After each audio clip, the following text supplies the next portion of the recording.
Hello, good evening everyone, welcome back to my another vlog. কেমন আছেন সবাই? আশা করছি সবাই ভালো আছেন এবং সুস্থ আছেন। আর আজকে সকালবেলা দেখলাম এখানে কাঠবিড়ালি কলা গাছের মধ্যে নিজের বাসা বুনছে। তো ভাবলাম আপনাদেরকে একটু দেখাই। অনেকক্ষণ ধরে অবজার্ভ করছিল আমার মা, তারপর আমাকে ডেকে বলছিল যে দেখ এটা এখানে বাসা বানাচ্ছে, তো একটু ভিডিও করে ব্লগে শেয়ার করে দে, কারণ সবাই দেখতে পাবে। আসলে এইগুলো ন্যাচারাল ব্যাপার, আজকাল শহরের মানুষরা খুব কমই দেখতে পায়। তো আমরা লাকি এবং ফর্চুনেটলি আমাদের আশেপাশে অনেক গাছপালা থাকার কারণে আমরা কিছু কিছু জিনিস এখনও দেখতে পাই, প্রাকৃতিক জিনিস। তো সেজন্য ভাবলাম আপনাদের সাথে একটু শেয়ার করি। আর আজকে ছিল ট্রাক মিছিল আমাদের কুমিল্লা শহরে সরস্বতী পূজার। তো আমি ব্লগটা যদিও একদিন পরে আপলোড করছি, কারণ আমি গতকালকে সন্ধ্যায় অনেক বিজি ছিলাম, সেজন্য আপলোড করতে পারিনি। স্ক্যাডিউল করে দিয়ে দিতে পারতাম চাইলে, কিন্তু আসলে আমি এডিটই করিনি, যেহেতু তো আর কি স্ক্যাডিউল করব। তো যাই হোক, তারপরও আজকে একদিন পরে গ্যাপ দিয়ে হলেও শেয়ার করছি। আর তেমন কিছু ভিডিও করিনি, সত্যি বলতে এতটা ইরিটেটিং লাগছে আমি লিটারেলি বুঝতে পারছি না। আমার মনে হচ্ছে এখন আমার ডক্টরের কাছে যাওয়া দরকার, কারণ অনেক দিন হয়ে গিয়েছে। আমি জেনারেলি এত আমার শরীর খারাপ হয় না আমার, আর জ্বর কাশি সর্দি কাশি হলে নর্মালি 2-1 দিনের মধ্যেই ভালো হয়ে যায়, কিন্তু কেন জানি না এবার এই অবস্থা হচ্ছে। তো মোটামুটি সবাই একটু বকাঝকা করলো একটু আগেই, পিসিমণিও বকাঝকা করলো, বাসায়ও বকাঝকা খেলাম যে এখনও ডক্টরের কাছে কেন যাচ্ছি না, একটু চেক আপ করানো দরকার, বা কোনো টেস্ট দিলে আসলে বোঝা যাবে যে অন্য ধরনের কোনো প্রবলেম বা ভাইরাস কিনা। তো যাই হোক, এটা যেটাই হোক না কেন আমার কাছে মনে হচ্ছে যে খুবই প্যারাময় একটা জ্বর ছিল, এটা খুবই বিরক্তিকর ছিল। তো তারপরেও শরীর খারাপ নিয়ে মা বলছিল যে না, ট্রাক মিছিল একটু দেখে ভালো লাগবে। তো আমি গিয়েছিলাম, যদিও এই যে ট্রিপ পিসিমণি আমরা 2-3 জন গিয়েছিলাম, মা সাত্বিকা, কিন্তু ঝিরিঝিরি একটা ঠান্ডা বাতাস ছিল। আর যেহেতু আমার প্রচুর উইক লাগে, তো আমি আসলে দাঁড়িয়ে থাকতে খুবই বিরক্ত বোধ করছিলাম, খুবই ইরিটেটিং লাগছিল আমার।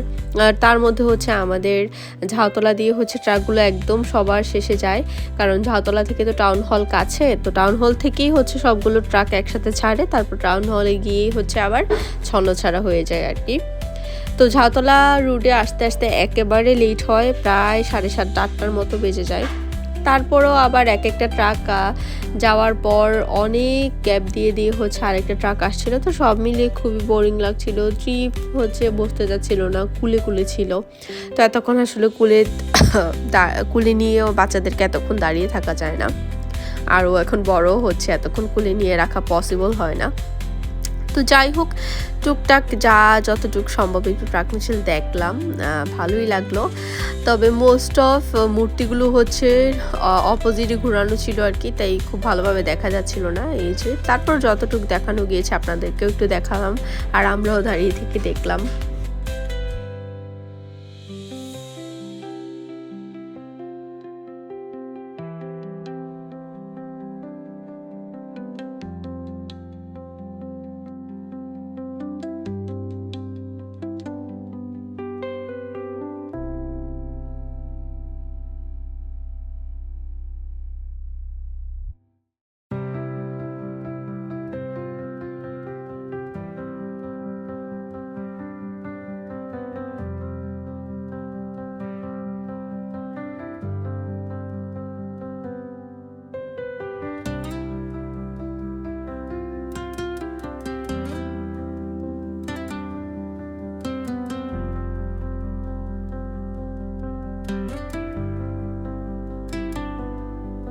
তো যাই হোক, বাসায় এসে ফ্রেশ হয়ে নিলাম, আর তারপর হচ্ছে বসে একটু প্রেয়ারও কমপ্লিট করে নিলাম। আর এখানে হচ্ছে পিছনে আমরা এখন মশারি টাঙানো শুরু করেছি, মানে আমার মা ভয় পেয়ে গিয়েছে, মা ভেবেছে আমাদের ডেঙ্গু হয়েছে কিনা, বাট অ্যাকচুয়ালি ডেঙ্গুর কিন্তু সিমটম এগুলো না। আমি জানি না অ্যাকচুয়ালি এটা কি, আমি জানি না, হয়তো বা ডক্টর দেখাবো, আমার অ্যাকচুয়ালি ডাক্তারের কাছে যেতেই ইচ্ছা করে না। তো তারপর আছে, যাই হোক, ডক্টরের কাছে যদি যেতে হয় দেখাবো, তখন আসলে বুঝে যাবে কি প্রবলেম হয়েছে। আর এখানে ত্রিপ হচ্ছে রাতের বেলা মিমি ঘুমিয়ে পড়েছিল, ওকে ডিস্টার্ব করছে। তো এগুলোই চলতে থাকে আমাদের। কেমন লেগেছে ব্লগটা অবশ্যই কমেন্ট করে জানাবেন, ভালো লাগলে অবশ্যই সাবস্ক্রাইব করে বেল আইকনে প্রেস করে আমাদের পাশেই থাকবেন। দেখা হচ্ছে নেক্সট ব্লগে, টিল দেন টাটা।